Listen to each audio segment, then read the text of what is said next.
भगवान अल्लाह, खुदा, ईश आदि नाम एक ही शक्ति के हैं। वो कैसा है, कहां है, कैसे मिलता है, किसने देखा है? ये प्रश्नवाचक चिन्ह पूर्ण रूप से हटाने के लिए अवश्य सुनिए जगत गुरु तत्वदर्शी संत रामपाल जी महाराज के अमृत वचन, सर्व पवित्र धर्मों के पवित्र शास्त्रों के आधार पर। सत साहिब दर्शकों, नशा एक ऐसी बुराई है जो व्यक्ति को धीरे धीरे अपनी लत का शिकार बना लेती है। जब यह लत चरम सीमा पर पहुंच जाती है तो इस दौरान उसके परिजन उसे इस दलदल से निकालने के लिए हर संभव प्रयास करते हैं, लेकिन वह नशे के जाल में ही फंसता चला जाता है। कुछ ऐसे ही बिगड़े हालात से बाहर उभर कर आए हैं संगरूर पंजाब के रहने वाले रसपाल सिंह खुमान जी। सन 2006 से इन्होंने नशे की ऐसी लत पकड़ ली थी कि ये दिन में 40 से 50 नशीली गोलियां खाते थे, शराब पीते थे और हर तरह का नशा करते थे। इनके परिवार वाले बेहद परेशान थे। इस हद तक की मानसिक स्थिति में पहुंच चुके रसपाल जी ने कई बार आत्महत्या करने की कोशिश भी की, जहर भी खा लिया था। लेकिन फिर इनके जीवन में आई वो शुभ घड़ी जब रसपाल जी ने विश्व के सबसे बड़े समाज सुधारक तत्वदर्शी संत रामपाल जी महाराज जी का सत्य आध्यात्मिक ज्ञान सुना और नाम दीक्षा ले ली। सत्संग सुनते सुनते उनकी आत्मा में ग्लानि होने लगी और उनकी आंखों से आंसू बहने लगे और इन्होंने नशा छोड़ दिया और वे आज हैवान से इंसान बन चुके हैं। इन्हें डॉक्टर्स ने यहाँ तक कह दिया था कि अगर रसपाल जी नशा नहीं छोड़ते तो उन्हें हार्ट अटैक आ सकता है और उनकी जान बचनी मुश्किल है। लेकिन आज ये संत रामपाल जी महाराज की कृपा से एक नई जिंदगी जी रहे हैं। सुनिए ये अनोखा चमत्कार। जब रसपाल जी हुए लाचार तब संत जी ने कैसे सुनी पुकार। नमस्कार जी। नमस्कार सर। सर क्या नाम है आपका? सर मेरा नाम है रसपाल सिंह कुमान। सर कहाँ से आए आप? मेरा गांव है कप्याल, डिस्ट्रिक्ट संगरूर, पानीगढ़ तहसील। सर संत रामपाल जी महाराज की शरण में आने से पहले आप क्या साधनाएं करते थे? सर मैं साधनाएं तो कोई नहीं करता था, लेकिन जहाँ भी कोई मड़ी मस्जिद कोई भी 4 ईंट लगा दी वहीं प्रणाम कर देता था कि सभी जगह परमात्मा है। सर संत रामपाल जी महाराज की शरण में कैसे आए आप? सर मैं बहुत ज़्यादा नशा करता था।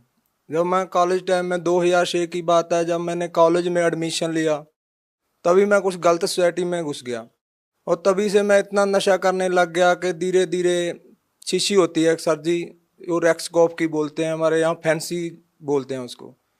वो फैंसी की मैं शीशी पीने लग गया और कैरी सोमा की गोली खाने लग गया। 50-50 गोली खा जाता और 3-3 4-4 वो शीशियाँ पी जाता और सुल्फा पीता था सर जी, और मैं शराब की भी बोतल पी जाता था और सारा दिन लड़ाई झगड़े करने, कभी कहीं। घर वालों ने परेशान थे मेरे से। घर में रोटी कभी बनती कभी नहीं बनती तो घर वाले बना के रख देते, खाते नहीं, सारे घर वाले परेशान थे। और तभी मेरे गांव का एक लड़का था, उसने मेरे को बताया कि भाई ऐसे ऐसे करके एक संत है, संत रामपाल जी महाराज जी, कि उनका पास तू नाम ले ले। उसने, वो भी नशा करता था, उसने संत रामपाल जी से नाम दीक्षा ली थी, तो वो मेरे को ले गया वहाँ आश्रम में। मैं आश्रम में गया और मैंने जाके वहाँ सारा सिस्टम देखा और उसके बाद मैंने भी नाम ले लिया। वहाँ जाके नाम लेने के बाद मैं घर आ गया और मैंने ज्ञान बिल्कुल नहीं सुना और मैं आते ही फिर नशा करने लग गया। और फिर वो मेरे गांव वाला जो लड़का था उसने मेरे को एक मेमोरी कार्ड दिला दिया वहाँ से, आश्रम में से, और वो बोला कि भाई इस सत्संग को सुना कर। भैया मैं वहाँ नशा कर लेता, पूरा शीशी पी लेता, सुल्फा पी लेता और शराब भी पी लेता, सिगरेट बीड़ी पीता और सारा दिन लीड लगा के सत्संग सुनता रहता। और सत्संग सुनते सुनते मेरे को कुछ ज्ञान होने लग गया कि मेरी, जैसे गुरुजी बताते हैं संत रामपाल जी महाराज जी के, जब आत्मा को ज्ञान हो जाता है, पाप कम हो जाते हैं तो आंखों से आंसू आने लगते हैं। ऐसे ही भैया मेरे साथ हुआ कि जब संत रामपाल जी सत्संग करते तो मेरी आंखों में से आंसू आने लग जाते। और एक दिन संत रामपाल जी ने वो सत्संग सुनाया गुरु नानक साहब जी का, कि ऐसे ऐसे गुरु नानक साहब जी को परमात्मा बई नदी पे मिले और वहाँ सतलोक लेके गए। सारा उन्होंने बताया कि उन्होंने ये नाम जपा। तो सिख समाज में होने के कारण मेरा और ज़्यादा इंटरेस्ट बढ़ गया। तो भैया जी ऐसे ऐसे करते करते मैंने, आप जब विश्वास नहीं करोगे, मैंने सत्संग सुनते सुनते नशा छोड़ दिया, शीशी ले पीना बंद कर दिया, सुल्फा पीना बंद कर दिया। सर जैसे कि आपने बताया कि आप नशे के इतने आदी थे कि एक दिन में 50-50 गोलियां नशे की आप खा लेते थे और आपके परिवार वाले और आस पड़ोस वाले भी आपसे बहुत ज़्यादा दुखी थे। तो सर जब आप संत रामपाल जी महाराज की शरण में आए तो सर उसके बाद आपके जीवन में क्या परिवर्तन आया, क्या आपके अनुभव रहे? परिवर्तन जो आया ये पहले तो मेरे को यकीन ही नहीं था, क्योंकि मैंने 4 महीने जनरेशन केयर सेंटर है अपने हमारे यहाँ पटियाला में, मैंने वहाँ 4 महीने मेरे घर वालों ने नशा छोड़ने के लिए वहाँ छोड़ के रखा मेरे को, और मैं उन्हीं की गाड़ी लेके भाग आया और आते ही फिर मैंने नशा करना शुरू कर दिया। और मेरे को ऐसा था भैया कि कोई भी ऐसी ताकत नहीं कि ये नशा छुड़वा दे, और मैं छोड़ना भी चाहता था। मेरी माँ, आप सच नहीं मानोगे, मेरी माँ मेरे को कह देती थी कि बेटा तू मर जा। मैं कह देता था माँ मेरे से मरा नहीं जाता, तू मेरे को ऐसे कर कुछ खाने में मिला दे और मेरे को मत बता। आप भैया यकीन नहीं मानोगे, मेरे घर पे जाके ये पूछ सकते हो, यही स्थिति सेम टू सेम थी हमारे घर पे। वो मैं कहता था माँ तू इसमें डाल दे कुछ, मेरे को मत बता और मैं मर जाऊंगा, ठीक है। और भैया मैंने बहुत बार मैंने सुसाइड करने की भी कोशिश की, मेरा पूरा गांव इस बात का गवाह है कि मैंने 1-2 बार ना ये जहर भी ले लिया था, खा लिया था, और फिर मैं बच जाता था। और तब मैं संत रामपाल जी महाराज के जहाँ जाने से पहले मैंने सोचा भी ऐसी कोई ताकत नहीं यार जो मेरा नशा छुड़वा दे, क्योंकि मेरे को नींद भी नहीं आती थी, मैं मेंटली अपसेट हो जाता था जब मैं थोड़ा बहुत नशे की डोज ऊपर नीचे हो जाती थी। तो मैंने सोचा भी ऐसी कोई ताकत नहीं। जब मैं वहां गया तो मैं उस दिन भी नशा करके गया, जिस दिन मैंने नाम दीक्षा ली तब भी मैंने। और मेरे साथ वाला जो मेरे गांव का लड़का था उसने बोला कि भाई तू ऐसा बोल दियो कि गुरुजी मेरा नशा छुड़वा दो। मेरे को यकीन बिल्कुल नहीं था कि मेरा नशा छूट जाएगा, क्योंकि इतना नशा, इतनी डोज लेने के बाद मेरे को कोई यकीन नहीं था। और मैं गया, मैंने बोला गुरुजी ऐसे करके दास नशा करता है, आप मेरा नशा छुड़वा दो। गुरुजी बोले, सिर पे हाथ रखा कि बेटा आज के बाद तू नशा नहीं करेगा। और भैया जब संत रामपाल जी ने, महाराज जी ने मेरे सिर के ऊपर हाथ रख के कहा कि बेटा तू आज के बाद नशा नहीं करेगा, और भैया वो दिन है और आज का दिन है, मुझ को इतनी नफरत होगी नशे से कि नशा करना तो दूर, मैं किसी को ले के भी नहीं देता। और जो गांव वाले, मेरी गली मोहल्ले के लोग थे जो मेरे से बात करना भी पसंद नहीं करते थे, और आज मेरे से वो हंस हंस के बोलते हैं कि भैया तू आदमी बंदा बन गया, तू हमारे गांव में कहते हैं कि ये बंदा बन गया, अब कहते हैं कि तू बंदा बन गया यार, पहले तू इंसान नहीं था, एक हैवान था। सर और क्या लाभ मिले आपको संत रामपाल जी महाराज से नाम दीक्षा लेने के बाद? सर जी इससे बड़ा लाभ क्या हो सकता है, मेरे गांव में जाके पूछ लो, मेरे गांव वाले ये कहते थे कि ये आदमी नहीं बचेगा, कुछ भी कर ले कोई। दुनिया के लिए इससे ज्यादा बड़ी मिसाल क्या हो सकती है कि एक नशेड़ी को नशा छोड़ना सबसे बड़ी, जो भी मेडिकल नशा, कोई भी ऐसा डॉक्टर नहीं था। मेरे घर वालों ने मेरे को डॉक्टरों को भी दिखाया, वो डॉक्टर कहते थे, अपनी बात बता रहा हूँ हकीकत में, कि वो कहते थे कि भैया इसका पता क्या करो, आप इसको थोड़ी सी अफीम दो और शाम को इसको इंग्लिश का दिया दो, दारू का एक दिया दो, अगर ये नहीं, इतना नशा नहीं लेगा तो इसको अटैक आ जाएगा। आज मैं देख लो अपना सारा खेती का काम करता हूँ, कुछ अपनी जमीन है, कुछ मैं ठेके पे ले लेता हूँ, कम से कम 60-70 बीघा की खेती कर रहा हूँ, जबकि वो कहते थे कि ये बच ही नहीं पाएगा, इसको अटैक आ जाएगा यदि इसने नशा छोड़ दिया। इससे बड़ा लाभ क्या होगा। और मेरे माता पिता आज भी कहते हैं कि यदि वो आपके गुरुजी संत रामपाल जी महाराज जी आपके ऊपर दया ना करते तो 2 महीने भी नहीं जी सकता था। सर जैसा कि आज की जो नौजवान पीढ़ी है, खासकर सर हम पंजाब की बात करना चाहते हैं जहां नशा चरम सीमा पर है, तो सर आज के युवा लोगों को आप क्या कहना चाहते हैं? मैं आज की युवा पीढ़ी को यही संदेश देना चाहता हूं कि भैया कोई ताकत नहीं जो आपका नशा छुड़वा देगी। कोई भी, आप कहीं भी चले जाओ, किसी डॉक्टर के पास, किसी भी पीर के पास, किसी भी सियाने के पास, किसी के पास भी चले जाओ, क्योंकि जितना भैया पैसा मैं नशे में बर्बाद करता था, उतने ही पैसे मेरे घर वालों ने इन सियानों में, इन पीरों में खराब कर दिए, तो किसी का कुछ भी नहीं हुआ। मैं इनको यही संदेश देना चाहता हूं कि आप संत रामपाल जी महाराज का सत्संग आता है, आप ध्यान से सत्संग सुनो। अगर आप नशा छोड़ना चाहते हो तो एक यही तरीका है, और संत रामपाल जी महाराज जी हैं जो आपका नशा छुड़वा सकते हैं, वरना दुनिया की कोई ताकत नहीं जो आपका नशा छुड़वा दे। जो लोग आज संत रामपाल जी महाराज से जुड़ना चाहते हैं, वो लोग चाहते हैं कि आपकी तरह उनका भी नशा छूट जाए, वो भी आपकी तरह लाभ पाना चाहते हैं, तो वो नाम दीक्षा कैसे ले सकते हैं? वो नाम दीक्षा भैया ऐसे ले सकते हैं जैसे कि सत्संग आता है टीवी पे, उसके नीचे एक पट्टी आती है, उस पट्टी के ऊपर यदि आपने बुक मंगवानी है तो वो भी नंबर है, वो नंबर है सारे दिए हुए हैं। उन नंबरों पे कांटेक्ट करो और बताओ कि आप कौन से जिले से हो, और हर एक जिले में लगभग आज नामदान केंद्र हैं। आप वहां से जाके नामदान लो और संत रामपाल जी से होने वाले लाभ उठाओ। जो भी आपके दुख तकलीफ हैं, संत रामपाल जी कहते हैं कि सबसे पहले हम उसके दुख तकलीफ दूर करते हैं जो हमारी शरण में आता है। भैया एक ये भी बात है कि अगर हमारे दुख नहीं दूर होंगे, हमें कोई टेंशन है, दुख है, तो हम भक्ति भी नहीं कर पाएंगे। और संत रामपाल जी एक ऐसे संत हैं जो सबसे पहले दुख दूर करते हैं। अगर आप देखना भी चाहते हो कि वाकई ये लाभ होते हैं या नहीं, पहले ज्ञान समझो, फिर नाम लो, उसके बाद देखो। जी धन्यवाद। नमस्कार दर्शकों, अभी आपने सुने संत रामपाल जी महाराज से दीक्षा प्राप्त करके सुखी हुए भक्त के अनुभव। अब देखिए जगत गुरु तत्वदर्शी संत रामपाल जी महाराज के मंगल प्रवचन। उस कबीर परमेश्वर की आंखों देखी महिमा कबीर सागर के अंदर कलम तोड़ लिख रखी है। आदरणीय मुल्कदास साहिब जी को मिले, आदरणीय नानक साहिब जी को बेई नदी पर, वर्तमान में पश्चिमी पाकिस्तान के अंदर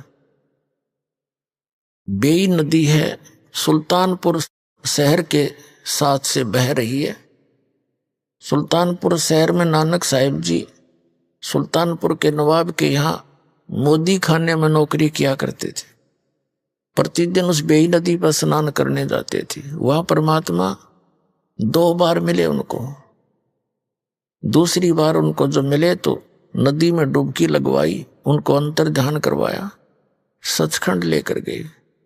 वहां के व्यक्तियों ने नानक जी को दरिया में डूबा जान लिया। वहां खोज शुरू होगी डाउन स्ट्रीम में।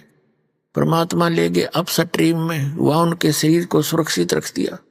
सतलोक में लेके, सचखंड के अंदर लेके गए उस आत्मा को, और तीसरे दिन वापस छोड़ा। तीसरे दिन नानक साहिब जी फिर वहीं दिखाई दिए, शरीर में आगे वापस। उसके बाद नौकरी त्याग और बनारस में पहुंचे उस मालिक के दर्शनार्थ। वहां से सतनाम प्राप्त किया, वाहे गुरु सतनाम, वाहे गुरु, वाह गुरु, वाह गुरु। बड़ी वाह करी उस देख के सतलोक की नजारे को। और वही परमात्मा बनारस में जुलाहे रूप में देखा। गुरु ग्रंथ साहिब के अंदर ये वाणी लिखी है नानक साहिब की। फाई सूरत मुलुक की वेश ए ठगवाड़ा ठगी, देश खरा सियाणा बहुता बार ये धानक रूप रहा करतार। नीच दास परदेसी मेरा, छिन आवे छिन जावे, ताकि संगत नानक रहंदा कैसे मोड़ा पावे। उसके बाद आदरणीय दादू साहिब जी को परमात्मा मिले। 7-8 वर्ष के थे दादू साहिब जी, बालक थे। उनकी आत्मा को सचखंड लेकर गए। 3 दिन 3 रात तक अचेत पड़े रहे दादू जी का शरीर, सारे हाहाकार मच गई। और तीसरे दिन जब वो जीवित हुए तो वो वाणी बोले जो आंखों देखी थी सचखंड की। जिन मुझको निज नाम दिया, सोए सतगुर हमार, दादू दूसरा कोई नहीं, कबीर सिरजनहार। उसके बाद आदरणीय गरीबदास साहिब जी गांव सुडानी जिला झज्जर वाले को मिले, हरियाणा वाले को। 10 वर्ष के बालक थे। सन 1727 में परमात्मा सचखंड से आए। जैसा वो लीला करते हैं, वेद बताते हैं। कबीर साहब कहते हैं वेद मेरा भेद है, मैं ना मिलूं वेदन के माही, और जौन वेद से मैं मिलूं ये वेद जानते नहीं। चारों वेद मेरी महिमा से परिपूर्ण है, लेकिन इन चारों वेदों में इस काल भगवान ने मुझे पाने का वो मंत्र खत्म कर दिए। अब उसी ज्ञान को दोबारा देने के लिए स्वयं परमात्मा आते हैं। अब आदरणीय गरीबदास साहिब जी को सचखंड लेकर गए। उनका शरीर नीचे रह गया। खेतों की बात है, जो गव्वे चरा रहे थे अपने खेतों, उनको मृत जानकर शाम के समय यानी इस दौरान 8-10 घंटे लग गए। चिता पर रख दिया था तो परमात्मा ने ऊपर सौरी सचखंड वगैरह दिखा कर वापस छोड़ा था। उसके बाद आदरणीय गरीबदास साहिब को परमात्मा ने एक विशेष ज्ञान दिया, कंप्लीट। वो जैसा उनका निर्धारित कार्य था वो किया। जैसे कबीर सागर के अंदर कबीर वाणी में 136 और 37 पृष्ठ पर लिखा है कि 12वां पंथ का जो प्रवर्तक होगा वो 1774 में उसका जन्म होगा और वो 12वां पंथ गरीबदास का होगा। उसके माध्यम से मेरी महिमा की वाणी पुनः प्रकट होगी धर्मदास, क्योंकि तब तक कबीर सागर कबीर साहब ने जो दिया था ज्ञान, उसमें कबीर पंथ में घुस के ये काल के दूत उस ज्ञान का प्रारूप बिगाड़ देंगे। उस ज्ञान को पुनः सुचारू करने के लिए गरीबदास जी को वो पूर्ण ज्ञान दिया। जैसे नानक साहिब जी को भी सचखंड दिखा दिया, ज्ञान मत की कसर थी, लेकिन नानक साहिब जी की जो यथार्थ वाणियां, बहुत सी ऐसी वाणियां थी जिनको संग्रह नहीं किया जा सका, और गरीबदास साहिब जी ने वो कंप्लीट संग्रह करवाया ये कह करके कि ये लिखे तो पूरी लिखना, ना तो मैं नहीं बोलूंगा। तो दादू पंथी गोपाल दास नाम के संत ने वो कंप्लीट बैठकर लिखवाई गई थी। तो वो अभी तक लेटेस्ट थी, 200-250 वर्ष की बात है। सन 1730 में लिखी गई थी, 3 वर्ष बाद।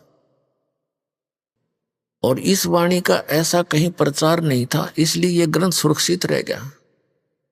और इसमें एक विशेषता थी, क्योंकि गरीबदास पंथ से दास का निकास है, उसमें ये कहा करते थे कि इस वाणी को यदि कोई फेरबदल कर देगा उसकी दुर्गति हो जाएगी।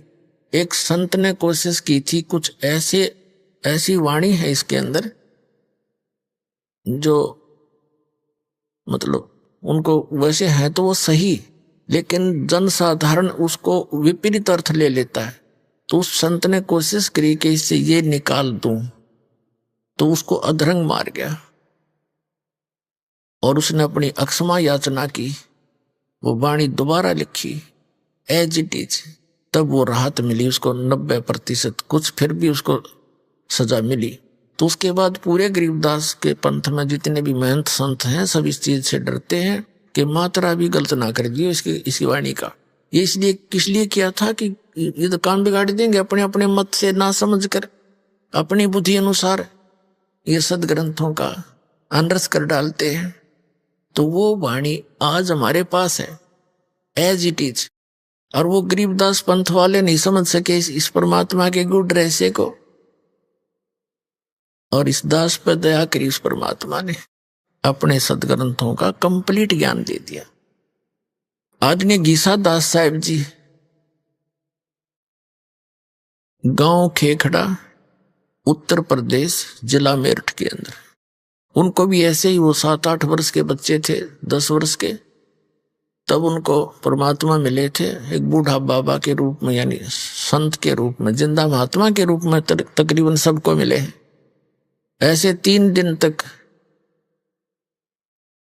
वो गीसा दास जी भी अचेत रहे। तीसरे दिन उनकी वापस आए, तब उन्होंने भी परमात्मा की बहुत सी वाणी लिखी, लेकिन उनकी कंप्लीट वाणी भी लिखने में नहीं आई, बहुत कम वाणी लिखी गई है, वो नोट हुई है उनके ग्रंथ में लिखी।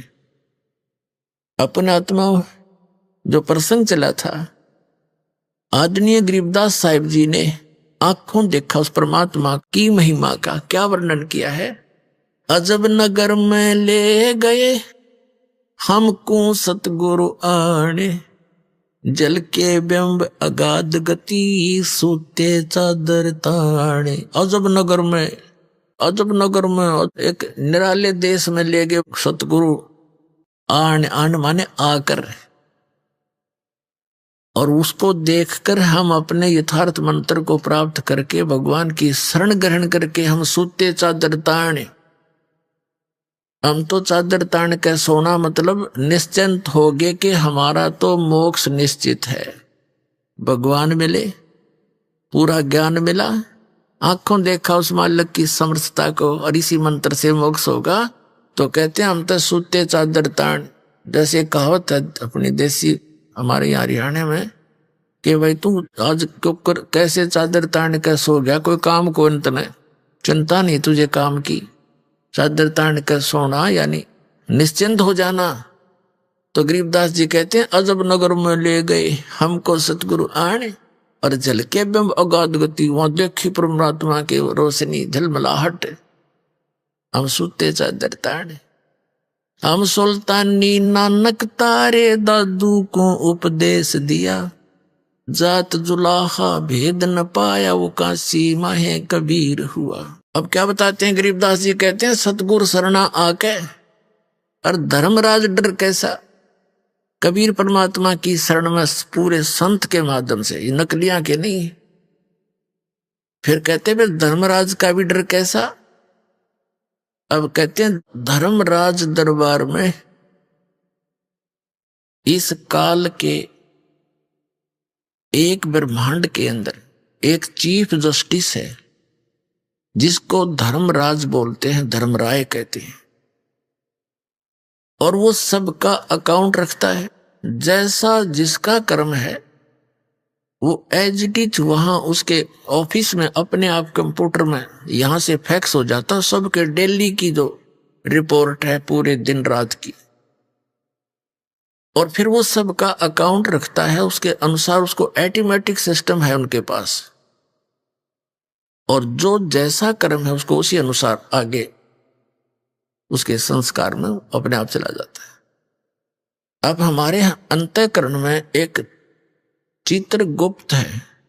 गुप्त यानी हम नहीं देख सकते, एक ऐसा कैमरा लगा रखा है भगवान ने जो हमारी सब क्रियाएं जो हम सोचते हैं करते हैं उन सब कर्मों को एक तो यहाँ रिकॉर्ड होता है अंदर, और एक कॉपी धर्मराज के दरबार में डेली फैक्स हो जाती है, इंटरनेट पे समझ लो ऐसे डल जाती है अपने आप। अब परमात्मा के विधान को समझने के लिए साइंस ने बहुत आसान कर दिया हमारा काम, ना तो कति ना दच्चो या बात।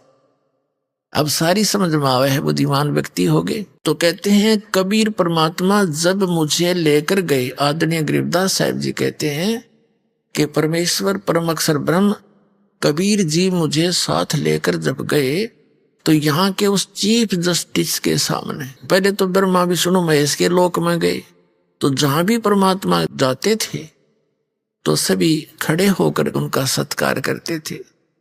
हम बैरागी ब्रह्म पद सन्यासी महादेव, सो हम मंत्र दिया शिव जी को वो करे हमारी सेव।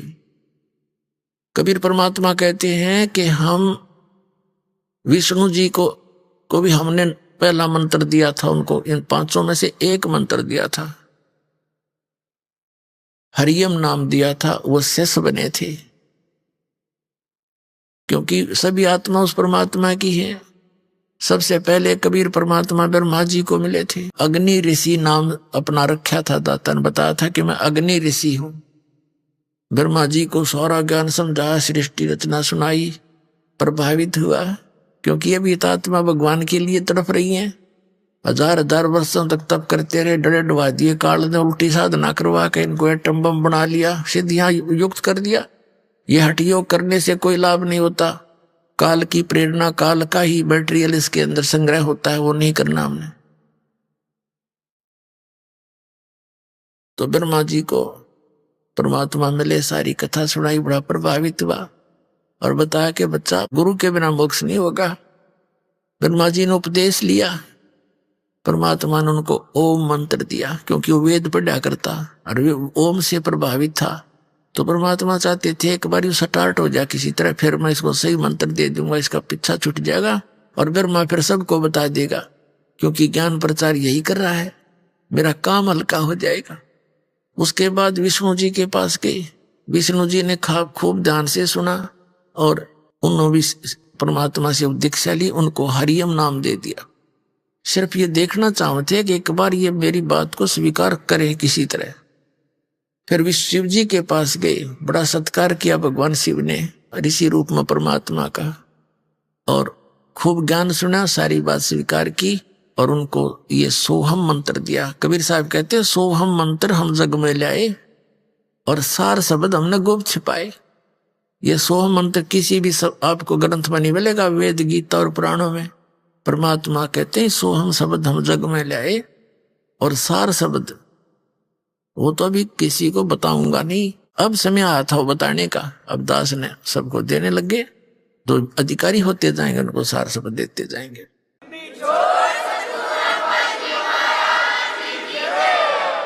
फिर क्या किया, इस काल ने देखा कि ब्रह्मा विष्णु महेश ये तीनों के में उठ पटांग सी बात कर रहे हैं, इनके हृदय में कुछ और ही सोच होगी है अंदर से ऐसी भावना भर दी और आकाशवाणी कर दी कि ये झूठ बोलता है, क्या वेदों में लिखा है ऐसा तो ये बताता है। तो ब्रह्मा एकदम सचेत हुआ, कहा सचमुच वेदों में भगवान, उसने भगवान की आकाशवाणी मान ली, काल के द्वारा दिएगा ऊपर से आकाशवाणी, और भगवान आए थे वह फेल कर दी। कहा जी सचमुच वेदों में ऐसा कुछ है नहीं। तो दोबारा जो परमात्मा गए उसी ऋषि रूप में, तो ब्रह्मा जी ने कहा कि नहीं ऋषि जी, आपकी बातें अप्रमाणित हैं, वेदों में ये ज्ञान नहीं लिखा है, ऐसा नहीं वैसा नहीं। तो परमात्मा बोले इसे इतने वेद पढ़े जब तुमने का ये नहीं लिखा, तो उन्हें पता लग गया काल प्रेरणा होगी इनके अंदर, अब ये सुनेंगे नहीं, लेकिन फिर भी ये नेक आत्मा है, साधु संतों का आदर करते हैं, और इनको ये भी पता है कि ऋषि का अनादर करने से ये विषैले सर्प भी हैं, श्राप भी दे देते हैं, इसलिए इनसे वैसे भी आदर करते हैं ऋषि रूप में विराजमान किसी व्यक्ति का। जैसे भगवान विष्णु जी को नारद जी ने श्राप दे दिया, उस श्राप के कारण और श्री राम रूप में जन्म होया, सारा जीवन ब्रह्म माटी हुई, पत्नी कहीं, आप कहीं, बच्चे कहीं, उसके श्राप से ही वो कष्ट उठाया। तो इससे डरकर भी वो आदर सत्कार तो करते हैं ऋषि का, लेकिन करते हैं वही जो उनकी अपनी साधना है। तो परमात्मा जब दोबारा गरीबदास जी को लेकर जब गए इन ब्रह्मा विष्णु महेश के लोक में, जब गरीबदास जी के सामने तो वो महात्मा रूप में थे ही, जब वहां पहुंचे तो उनको उसी रूप में दर्शन दिए जिस रूप में वो प्रथम बार मिले थे। तीनों जिसके भी पास गए वो खड़े होकर के सत्कार किया, आओ महाराज जी। और परमात्मा ने कहा कि तुम गलती कर दी बच्चों, उस ज्ञान को, उस नाम को छोड़कर। नाम ने बोले जी नाम तो हम वही जपते हैं। परमात्मा बोले मैंने और भी कुछ आपको बताना था, तो वो नहीं स्वीकार किया। तो ये सारी कुछ डिस्कस वार्ता इसलिए करवाई गरीबदास जी के सामने, परमात्मा ने उनके मुंह से बुलवा दिया कि सचमुच ये परमात्मा इनसे मिले थे और ऐसा ऐसा इनके साथ बात हुई थी। उसके बाद गए धर्मराज के दरबार में, चीफ जस्टिस के ऑफिस में। तो वहां जाते ही धर्मराज खड़ा हो गया, अपनी आसन को त्याग कर अपने आत्मा, ये जगत जो है इसके अंदर आध्यात्मिक ही सब क्रियाएं काम करती हैं। इनको अपने आप आभास हो जाता है कि जो ये सामने व्यक्ति आया है ये कितनी पावर युक्त है, उनके बस की बात नहीं हुई, अपने आप आसन उनका खिसकने लग जाता है। तो वो समझ जाते हैं कि यह कोई आम व्यक्ति नहीं। तो धर्मराज के दरबार में परमात्मा पहुंचे तो उसका आसन ऐसे ऐसे करने लगा, वो एकदम खड़ा हो गया और हाथ जोड़कर खड़ा हुआ। तब परमात्मा खड़े हैं, जैसे एक छोटे अधिकारी को बड़ा अधिकारी आदेश देता है और साथ में उसको डांट भी लगाता है। इस प्रकार वार्ता कबीर साहब ने यहाँ के धर्मराज के साथ की, आंखों देखा, अपने सामने रूबरू हुई। वो वार्ता आदरणीय गरीबदास साहब जी ने अब किस प्रकार चित्रार्थ की वो आपको सुनाते हैं। पंजा दस्त कबीर का सिर पर रखो हंस, यम किंकर चंपे नहीं उधर जात है वंश। पंजा दस्त कबीर का और सिर पर रखो हंस। हे पुण्यात्माओं, अपने कबीर परमेश्वर का पंजा अपने सिर पर रखवाना है। यम के दूत आपके निकट नहीं आवेंगे और तुम्हारा पूरा कुल का कुल पार हो जाएगा, उद्धार हो जाएगा। पंजा दस्त कबीर का सिर पर रखो हंसे, जम किंकर चंपे नहीं उतर जात है वन से। दर्द बंद दरवेश हैं ये सतगुरु पुरुष कबीरे, नाम लिए बंद छूटे हैं ये टूटे जम जंजीरे। दर्द बंद दरवेश है, दरवेश माने संत, यानी जब वो परमात्मा संत रूप में आते हैं तो वो हमारे हमदर्द हैं, हमारे दुख में दुखी होते हैं, वो हमारी पीड़ाओं को समझते हैं। दर्द बंद दरवेश हैं सतगुरु पुरुष कबीरे, नाम लिए बंद छूटे हैं ये टूटे जम जंजीरे। सतगुरु पुरुष कबीरे हैं ये तीन लोक तत्सारे, कोट 49 पृथ्वी ये 14 भवन आधारे। सतगुरु पुरुष कबीर हैं ये 3 लोक तत्सारे। 2 4 की क्या कहूं ये तार हंस अपारे। सतगुरु पुरुष कबीर हैं 4 युग परवाने। झूठे गुरुआ मर गए वो हो गए भूत मसाणे। झूठे गुरु के आश्रय कदे न उदर जीवे। साचा पुरुष कबीर है आद परम गुरु पीवे। सतगुरु पुरुष कबीर का विक्रम पंथ बैराट। शिव सन का दिक ध्यावे ही ये मुनिजन जो है बाटे। सतगुरु पुरुष कबीर की कोई ना चल है गैले। बिना पंथ पग धरत हैं गगन मंडल में सैल। लख लख योजन उड़त हैं ये सुर नर मुनिजन संत। ऊंचा धाम कबीर का कोई न पावे अंत। अब आदरणीय गरीबदास साहिब जी अपने परमेश्वर कबीर जी की आंखों देखी महिमा कैसे चित्रार्थ कर रहे हैं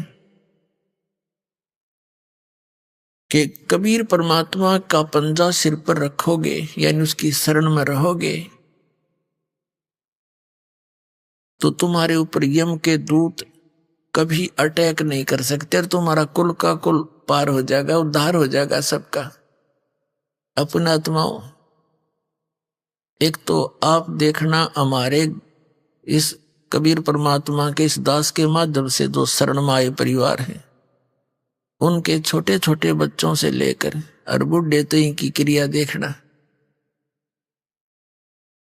छोटे छोटे बच्चे पूरा मंगलाचरण याद किए हुए हैं,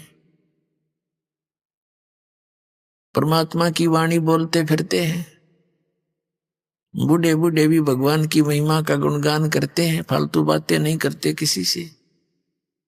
अब उनके जो अब संतान होने लग रही है, हमारे जो 10-10, 15-15 वर्ष से उपदेशी है, अब उनके घर में जो हंस बेटा या बेटी जन्म ले रहे हैं वो पुण्यात्मा रही है जो परमात्मा के सटोक में इस ब्रह्मांड में रखी हुई थी और जिनको अब जन्म देना था इस समय। और वो इतने पुण्यकर्मी पुण्यात्मा, उनको गर्भ में भक्ति मिलने लग रही। माता के गर्भ से ये सत भक्ति सत ज्ञान वो लेकर के साथ उतरते हैं, नीचे आते। और एक अन्य संतों की इनका देखो आप, ये दूसरे राधा स्वामी धन धन सतगुरु, इनका कोई ज्ञान नहीं, इनके पास कोई ऐसी परमात्मा की मुखारबिंद से उतरित वाणी नहीं। उस शिवदयाल भूत बना बैठा बुक्की में बोल रहा इनका धन धन सतगुरु सच्चा सौदा और राधा स्वामी, इन सब का मुखिया जो इनका प्रवर्तक है शिवदयाल जी, गलत साधना करके झूठा गुरु था वो। गरीबदास जी कहते हैं सतगुरु पुरुष कबीर हैं ये 4 युग प्रमाण, 4 युग प्रमाण है इनका।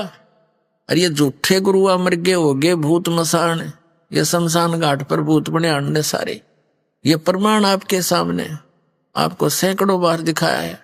शिवदयाल जी जो राधा स्वामी पंथ का प्रवर्तक है, जो भारतवर्ष में सबसे ज्यादा संख्या को बर्बाद करके चला गया, वो खुद भूत बनकर अपनी शिष्या बुक्की में बढ़ के वो कापीवर रोटी खावे, वो सतलोक के लक्षण है उसके गए हुए। तो कहने का भाव ये है जब तक हम सतगुरु शरण में नहीं आते हमारी दुर्गति होती है। कबीर साहब कहते हैं सतयुग में सत सुकृत कह टेरा, त्रेता नाम मुनींद्र मेरा, द्वापर में करुणा में कहाया, कलयुग नाम कबीर धराया। 4 युग में संत पुकारे कूक कहा हम हेल रे, हीरे माणिक मोती बरसे ये जग चुगता ढेल रे। अब क्या बता रहे हैं, कहते हैं सतगुरु पुरुष कबीर की कोई ना चल है गैल, गैल माने मार्ग, उस पंथ पर उस गैल में उस मार्ग में कोई नहीं चलता जो बिना पंथ पग धरत है। यानी जैसे विहंगम मार्ग होता है पक्षी वाला मार्ग, एक तो पपील मार्ग होता, पपील यानी कि चींटी, चींटी किसी वृक्ष पर चढ़ती है तो नीचे से शुरू करती है जड़ से चढ़ती चढ़ती टहनी के चाहे शिखर में भी पहुंच जावा। और पक्षी क्या करता है, एक वृक्ष से उड़ा दूसरे पर जा बैठा 1 सेकंड में। इसको विहंग मार्ग कहते हैं। तो यह परमात्मा कबीर साहब के बारे में गरीबदास जी बता रहे हैं कि सतगुरु पुरुष कबीर की कोई भी उस मार्ग पर नहीं चल रहा है और उसके ना चलने से उन्हें कुछ प्राप्ति नहीं हो रही है। कैसे? लख लख योजन उड़त हैं ये सुर नर मुनिजन संत, ऊंचा धाम कबीर का कोई न पावे अंत। कहते हैं ऋषि सुर नर मुनिजन समाधिस्थ होकर के लाखों किलोमीटर तक, लख लख योजन, 1 योजन 12 किलोमीटर के लगभग होता है।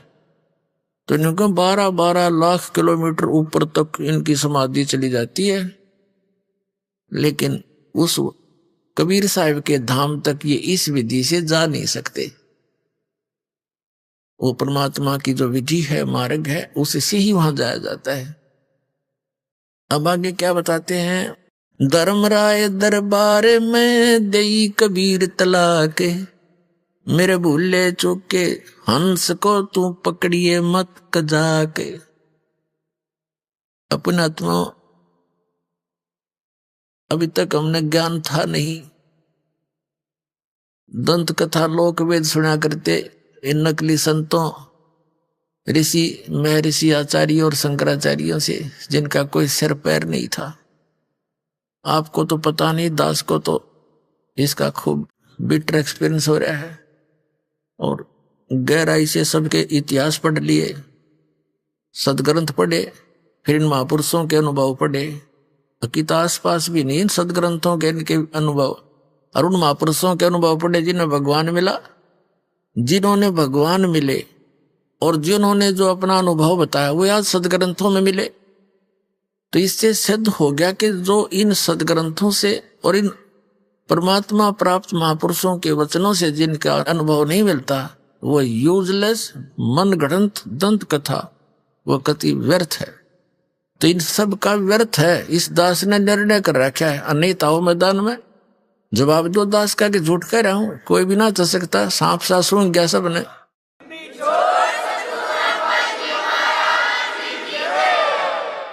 आज कोई कोने में बैठ कर दास कोई ये चर्चा नहीं कर रहा है। इंटरनेशनल सतर के चैनलों पर इनकी सबकी धोती सी धो दी और कोई तो सकता नहीं। बकवाद तो कितना कर लियो, लेकिन ज्ञान में बोल कर दिखा दो।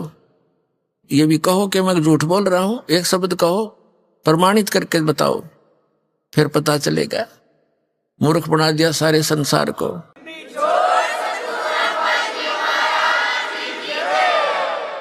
तो दास जो ज्ञान आपको सुना रहा है, इस पर आपको विश्वास कराने के लिए इतने प्रमाण देता हूं कि दास जो बोल रहा है ये 100 की 100 सत्य है। अपनी तरफ से नहीं बोल रहा हूं, उन महापुरुषों की वाणी को आपके रूबरू कर रहा हूं जिन्होंने भगवान पा लिया, और फिर उस जिन्होंने भगवान मिला और उनने जो ज्ञान बताया वो सदग्रंथों से फिर ये दिखाता हूं कि इनमें भी ऐसा लिखा, देखो जिनको तुम सत्य मानते रहे हो आज तक। तो फिर विश्वास आसानी से हो जाएगा। ये विश्वास होना ही कठिन हो रहा है कि कबीर इज गॉड, और जिस दिन आप कहिए हो गया कबीर इज गॉड, बस बातें खत्म हो जाएगी। फिर त्यावाणी पढ़ा करेंगे, आंखों में आंसू आया करेंगे, घर घर बैठ कर भगवान की चर्चा चला करेगी। बकवाद करते हैं सारा दिन 2 रोटी के लिए, और ये परमात्मा प्रसन्न हो गया, घर भर देगा ठड्डे आपके, खाया भी ना जा सारी उम्र आप पर, इतना दे देगा आपको।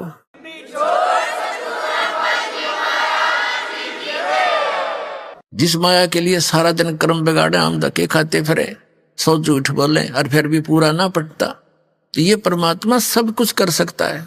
आपको कथा सुनाएंगे धीरे धीरे, क्योंकि समय इतना लंबा सिलेबस है इस परमात्मा का। 1 वर्ष में तो 1 ही प्रमाण का नंबर आता है। पुस्तक छाप रखी वक्ता ने, इसी न पढ़ा करो। तो ये सारा कुछ मिलाकर अपना कंप्लीट कोर्स करो। जैसे बच्चा 14-15 वर्ष पढ़ता है 2 रोटी के लिए, वो अभी मिले तो मिले, ना तो नो के नो। और इसने पढ़ के देखो, इसमें लगाओ थोड़ा समय। एक सम्मन नाम का मनियार था, गरीब सा, और उसका एक पुत्र था सेऊ, पत्नी थी नेकी। उनने ज्ञान सुना, परमात्मा पर विश्वास हुआ, इतने गरीब थे कि हैंड टू माउथ थे और विश्वास भगवान पर जबरदस्त था। अब कथा सुनानी पड़ेगी इसलिए कि आपका दिल डटे कि ये वो परमात्मा है, लेकिन आपको देगा उस समय अपनी राहत जब उसके प्राप्त करने योग्य आप हो जाओगे, तब वो पूरा आपके ठाठ कर देगा कि ये भगवान आपको विश्वास रखना। जैसे परमात्मा कहते हैं राज्य रमता राम की रजा धरे जो शीस, दास गरीब दरस परस्तिस बैठे जगदीश। आपने परमात्मा की शरण मिली है, आप उसकी रजा में राजी रहना, जैसे भी वो रखे ऐसे रहना। कुछ दिन विश्वास करके चलना इस दाता पर और फिर देखना। कहते नुक्ते ऊपर रिझ जाएगा रे और करोड़ कर्म जल जाए तुम्हारे, नुक्ते ऊपर रिझ जाएगा। एक हमारा भक्त है, वो ट्रांसपोर्ट का काम करता है। उसके पिताजी ने दीक्षा ली, रिटायर्ड थे वो मिलिट्री से, बड़े सच्चे आत्मा के आदमी थे। सन 1996 में उसने नाम लिया और बड़ी दृढ़ता से लगे। पहले वो दूसरे और पंथों से नाम कहीं से नहीं ले रखा था, पर इन और जैसे हमारे इस क्षेत्र में विशेषकर रोहतक जिले में महर्षि दानंद की ज्यादा छाप थी, उससे भी प्रभावित थे, पर इस ज्ञान से वो काफी एकदम बदल गए। फिर उन्होंने अपने बच्चों से, उसका लड़का जो पुणे रहता था उससे कहा बेटा मैं नाम ले लिया तुम भी ले लो, वो मानना नहीं। अब पिताजी तो बहका लिया, इसके पास थोड़ी बहुत या पैसे दिखे हैं, कोई लुटेरा इन लूट लेगा। पर वो बच्चा उसकी मानना, निर्बाप बच्चे की कुकरबाना आंखें देख रहा, सारी बात सुन रहा। कहने का भाव ये है कि वो बच्चे नहीं माने।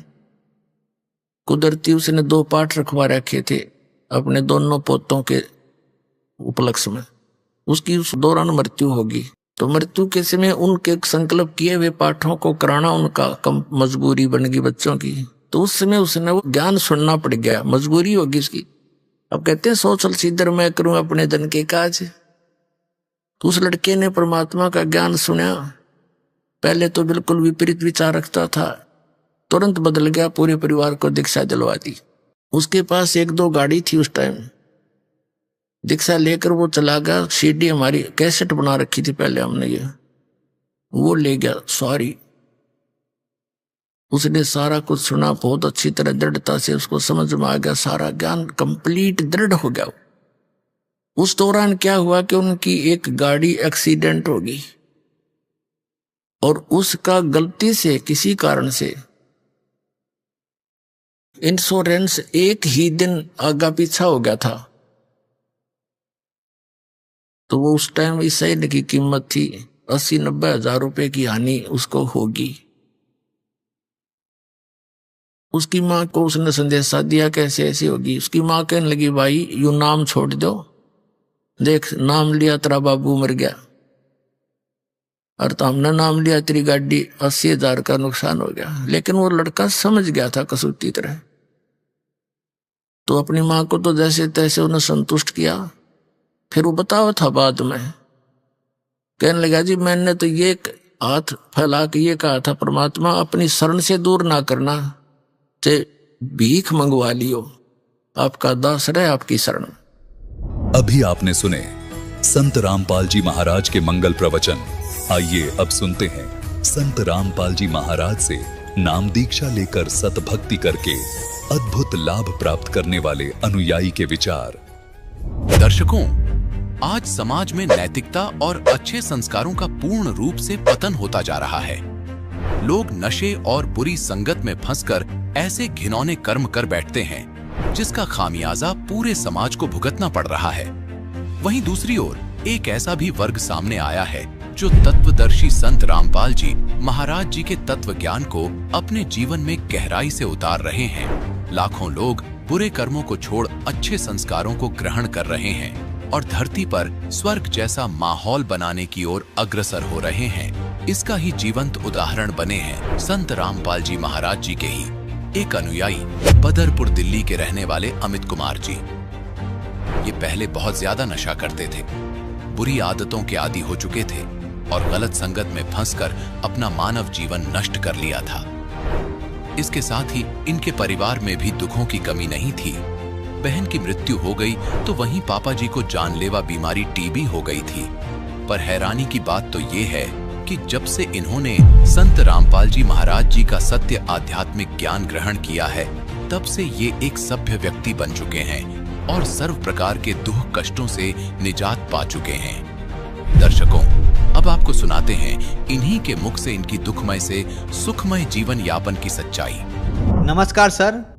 नमस्कार सर साहब जी। सर क्या नाम है आपका? सर मेरा नाम है अमित यादव। सर कहाँ से हैं आप? सर मैं दिल्ली बदरपुर से आया हूँ सर। सर क्या काम करते हैं आप? सर मैं दवाइयों का काम करता हूँ, सप्लाई का। सर संत रामपाल जी महाराज से नाम दीक्षा आपने कब ली? सर मैंने संत रामपाल जी महाराज से 2014 जनवरी में नाम दीक्षा ली। सर संत रामपाल जी महाराज से नाम दीक्षा लेने से पहले आप क्या भक्ति साधनाएं करते थे? सर संत रामपाल जी महाराज से नाम दीक्षा लेने से पहले हम एक संत जी से जुड़े हुए थे जो दामाखेड़ा से थे और उनका नाम था रामदास, जो दिल्ली में रहते थे, लकड़पुर में कबीरपंथी थे वो, जो दामाखेड़ा से थे, कबीरपंथी थे। सर आपने बताया कि आप दामाखेड़ा पंथ कबीर पंथियों से जुड़े हुए थे, तो जो भी भक्ति साधनाएं आप करते थे उनसे आपको क्या लाभ मिले?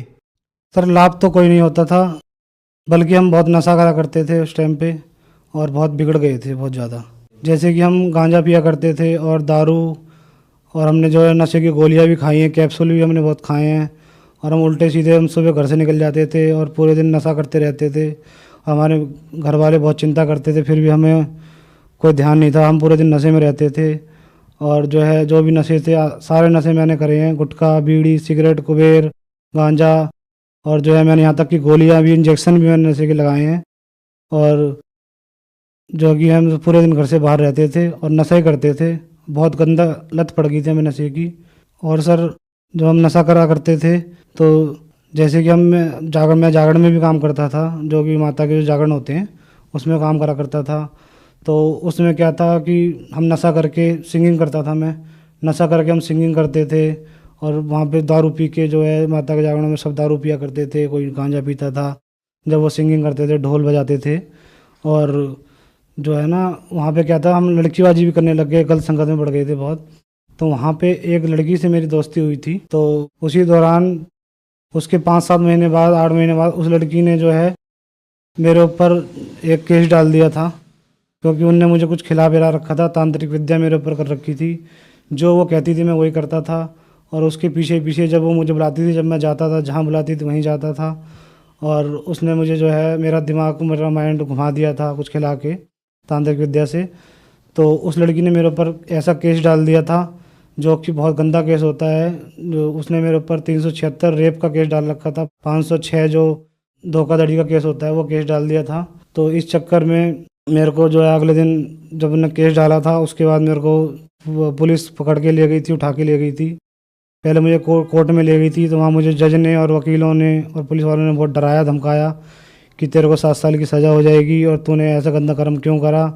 मैंने उनको बताया कि सर मैंने ऐसा कुछ नहीं करा, फिर भी उन्होंने मुझे बहुत डरा धमकाया कि भाई अगर ये साबित हो गया तो तेरे ऊपर जो है 7 साल की सज़ा हो जाएगी। उसके बाद मेरे को वो दिल्ली तिहाड़ जेल में ले गए, जहाँ मुझे उन्होंने बंद कर दिया।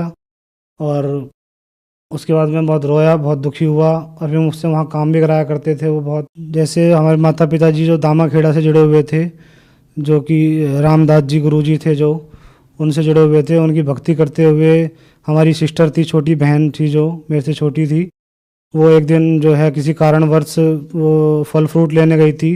वहाँ एक बड़ा नहर है, नाला है, उस नाले में भीड़ के कारण वो गिर गई। फिर उसके बाद हम उसके ढूंढते रहे, उनकी लाश जो है 3 दिन बाद हमें जो है 50-60 किलोमीटर दूर जाके उस नहर में मिली, जो कि बहुत फूल गई थी। इतनी भक्ति हम करते थे उनकी, दामाखेड़ा वालों की, फिर भी हमारी बहन के संग ऐसा हुआ और उनकी लाश से फूल गई थी, इतनी बदबू आ रही थी उसमें। जो हमारे दामाखेड़ा जी गुरु थे उनसे हमने बोला ऐसा कैसा हो गया, तो उन्होंने कोई जवाब नहीं दिया इसके ऊपर, और हम बहुत परेशान रहते थे। और जो है मैं तिहाड़ जेल में था उस टाइम पे, बहुत दुख थे। और इसी दुख के कारण पापा मम्मी कई संतों के पास, कहीं बहुत तांत्रिकों के पास जाया करते थे कि इसका कुछ इलाज मिले, क्या करें, बहुत बिगड़ गया लड़का। जब मैं जेल में गया उससे पहले पापा को टीबी की बीमारी थी और टीबी की बीमारी में हमने डॉक्टर को बहुत दिखाया, उसमें आराम नहीं आता था। हमने आयुर्वेदिक जो वैद्य थे एक, उनको भी दिखाया था, उनकी भी दवाई हमने लगातार 1 साल लगभग ली, उससे भी हमें आराम नहीं आया। जब दामाखेड़ा जो गुरुजी थे उनकी हम भक्ति करते थे, दामाखेड़ा से जो रामदास जी, उनकी भक्ति से हमें कोई लाभ नहीं मिला और हमें जो है कष्ट पे कष्ट उठाने पड़ रहे थे। सर फिर आप संत रामपाल जी महाराज की शरण में कैसे आए? सर जब मैं तिहाड़ जेल में था, जब हमारे माता पिता ने चैनल पे जब सत्संग देखते थे, वो टीवी पे चैनल उन्होंने लगाया, जब संत रामपाल जी महाराज का सत्संग उन्होंने सुना तो उनकी आत्मा रोई, क्योंकि हम पहले से कबीरपंथी थे। तो हमें मालिक का, परमात्मा के बारे में इतना ज्ञान संत रामपाल जी महाराज हमारे माता पिता को सुनाया, उन्होंने सुना तो तुरंत अगले दिन वो आश्रम के लिए रवाना हो गए नाम लेने के लिए, और उन्होंने संत रामपाल जी महाराज से नाम दीक्षा ली। सर आपने बताया कि आप दामाखेड़ा पंथ कबीर पंथियों की भक्ति करते थे, उनसे आपको कोई लाभ नहीं हुआ बल्कि हानि हुई। आप मात्र 18 साल की उम्र में नशा करते थे, शराब पीते थे, हुक्का पीते थे, चेलम भी पीते थे, नशे की गोलियां भी खाते थे, यहाँ तक कि आप नशे के इंजेक्शन भी लगाया करते थे। आप नशे में बुरी तरह डूब गए थे। उसके बाद जागरण में जाते थे, नशा करते करते आप सिंगिंग करते थे। आपके ऊपर कष्ट ही कष्ट आए। तो फिर संत रामपाल जी महाराज की शरण में आने के बाद क्या आपको कोई लाभ भी प्राप्त हुए? जब मैं तिहाड़ जेल में था तो हमारे पिताजी बहुत दुखी थे, माता पिताजी जो हमारे गुरु थे रामदास दामाखेड़ा से, उनसे उन्होंने अरदास लगाई, पूछा कि इसका कुछ, हमारे बेटे का जो है इतना दुखी है, कष्ट है, इसका निवारण करो और इसका कैसे क्या करना है। तो उन्होंने सीधा जवाब दे दिया कि मैं इसमें कुछ नहीं कर सकता। जब मैं तिहाड़ में था, जो मेरे पे केस चल रहा था, तो हमारे माता पिताजी ने वकील कर रखा था। जब मुझे जेल में, तिहाड़ जेल में 15-20 दिन हो गए थे, तो उस वकील ने जो थे वो कुछ करता नहीं था। वो पैसे हम कम से कम 1-1.5 लाख रुपए हमसे ठग चुका था। कहता था बस निकलवा दूंगा और ये कर दूंगा, बोलता रहता था वो, लेकिन उन्होंने कम से कम 1.5 लाख रुपए हमारे माता पिता ठग लिए थे।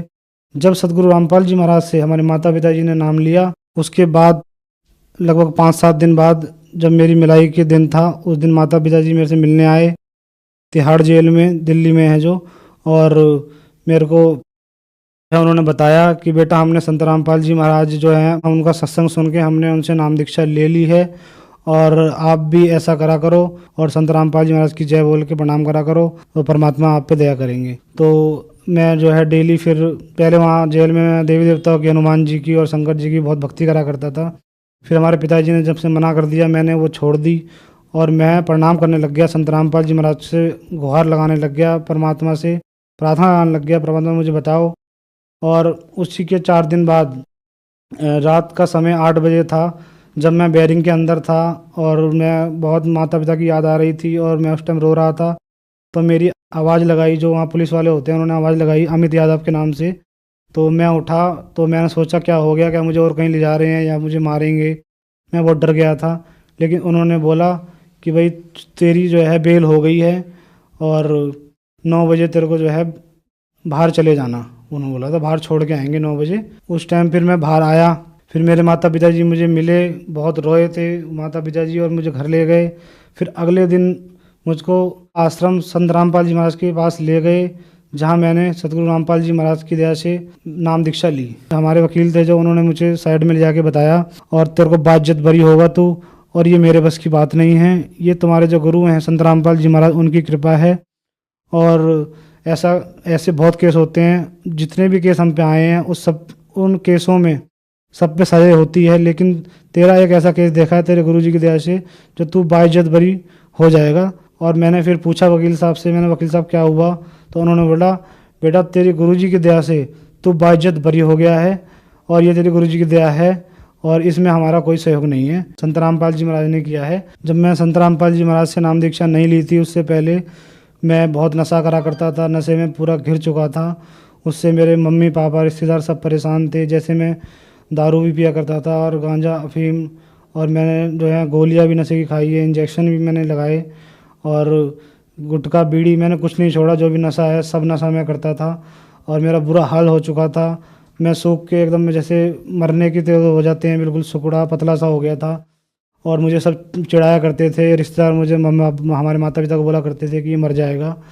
और जब मैंने संत रामपाल जी महाराज से नाम दीक्षा ली तो ये सब नशे मेरे छूट गए और मुझे बहुत अच्छा मालिक की तरह से जीवन मिला। मैं एक लाभ और बताता हूँ कि जब मेरी शादी हुई थी तो उसके बाद 1 साल हो गया, धीरे धीरे 2 साल हो गए, तो हमारे जो है बच्चे नहीं होते थे। तो 2 साल बाद हमें कई लोग बोलते भी थे, जैसे बोलने लग जाते हैं आस पड़ोसी या रिश्तेदार। तो हमारी वाइफ को भी बोलने लग गए थे, जो उल्टा सीधा आजकल समाज में बुराइयाँ फैली हुई हैं, ऐसे बोलने लग गए। तो हमने फिर सोच विचार करा, आगे फिर डॉक्टर को जो है दिखाया था। फिर डॉक्टर ने जो है टेस्ट किए थे, तो उसने बताया था कि आपके जो है बच्चा नहीं हो सकता है। और क्योंकि आप फिर मेरे से पूछा था उन्होंने क्या क्या नशा करते थे, तो मैंने बताया था जैसे मैं गांजा पीता था और दारू भी पीता था, और मैंने जो है कैप्सूल खाए हैं नशे के, इंजेक्शन भी लगाए हैं। तो उन्होंने बोला था कि जो धूम्रपान आप करते थे नशे की वजह से आपके कीटाणु जो है नील हो गए हैं और इसकी वजह से आप बाप नहीं बन सकते। तो जब मैंने संत रामपाल जी महाराज से उसके 1 साल बाद, मतलब शादी के 3 साल बाद, जब मैंने संत रामपाल जी महाराज से नाम लिया और मालिक से हृदय में अपने प्रार्थना लगाई मालिक से, तो फिर संत रामपाल जी महाराज की दया से फिर मेरे लड़का हुआ। और उसके 1 साल बाद ही मेरे एक मालिक की दया से एक लड़की भी हुई संत रामपाल जी महाराज की दया से। और मुझे और भी कई लाभ हुए हैं, जैसे हमारी मम्मी थी, उनके मम्मी के ऊपर जो हमारी बहन नहर में गिर गई थी, उनको जो उनकी आत्मा थी जो उन्हें परेशान करा करती थी, घर में बर्तन फेंकती थी, हमारे पापा मम्मी को हमें मारती थी, उनके ऊपर आ जाती थी और वो बहुत दंगा करती थी घर में और सारा सामान तोड़ देती थी। तो हम उनको नाम दीक्षा लेने से पहले, संत रामपाल जी महाराज से नाम दीक्षा लेने से पहले, हम उनको एक सहारनपुर में कोई तांत्रिक बैठते हैं, उनके पास ले गए थे। तो उन्होंने हमें बताया था कि मैंने आपकी जो लड़की है उसकी आत्मा को बांध लिया है और अब ये नहीं आएगी। फिर हम घर आ गए थे, उसके 3 दिन बाद वो फिर आ गई और फिर वैसे ड्रामा करने लगी। और इससे हमें निजात जब मिली, जब हमने संत रामपाल जी महाराज से नाम लिया, जब से मम्मी बिल्कुल ठीक हैं और परमात्मा की सेवा करती हैं, भक्ति करती हैं। सर, जो समाज आज आपको देख रहा है, आप उन्हें क्या संदेश देना चाहते हैं? मैं सभी भगत समाज को यही संदेश देना चाहता हूँ कि पूर्ण परमात्मा धरती पे आ चुके हैं और संत रामपाल जी महाराज का सत्संग सुने चैनल पर और ज्ञान को समझें, गीता वेदों में मिलाएं, किसी का कहना ना माने, किसी गुरु के चक्कर में ना पड़ें।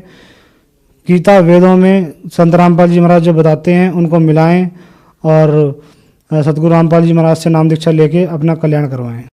सर, आज का युवा नशे में लिप्त है। नशा एक बहुत बड़ी बीमारी बनता चला जा रहा है। आप भी बहुत सारा नशा करते थे और जो लोग नशा करते हैं और बहुत सारे पैसे खर्च करने के बाद भी वे अपना नशा नहीं छोड़ पा रहे हैं, तो क्या संत रामपाल जी महाराज से उनका नशा छूट सकता है? हाँ जी, जैसे मैं नशा करा करता था, संत रामपाल जी महाराज की दया से मेरा नाम दीक्षा लेते ही सारा नशा छूट गया। ऐसे ही जो मेरे भाई और बुजुर्ग जो भी हैं जो नशा करते हैं, उनको मेरा संदेश है संत रामपाल जी महाराज की दया से कि जो है नशे को त्यागें और संत रामपाल जी महाराज से नाम दीक्षा लें। और संत रामपाल जी महाराज से नाम दीक्षा लिए बिना आपको नशा नहीं छुड़ा सकते। सरकार भी बहुत सी अभियान चलाती है नशे के ऊपर, और लेकिन उसमें कुछ फ़ायदा नहीं होता। अगर नशा छूट सकता है तो सिर्फ संत रामपाल जी महाराज की शरण में आके नशा छूट सकता है, अन्यथा कहीं नहीं। सर, संत रामपाल जी महाराज की शरण में कैसे आ सकते हैं? चैनल पर संत रामपाल जी महाराज का सत्संग आता है, जिस सत्संग में नीचे पीली नंबर प्लेट पे जो है नंबर आते हैं, फ़ोन नंबर आते हैं, उन पे फ़ोन करके आप नामदान सेंटर के जगह जगह हर क्षेत्र में, हर ज़िले में संत रामपाल जी महाराज के नामदान सेंटर खुले हुए हैं, वहाँ से आप नाम दीक्षा लेके अपनी भक्ति करें और अपना कल्याण करवाएं। धन्यवाद सर। धन्यवाद सत साहिब।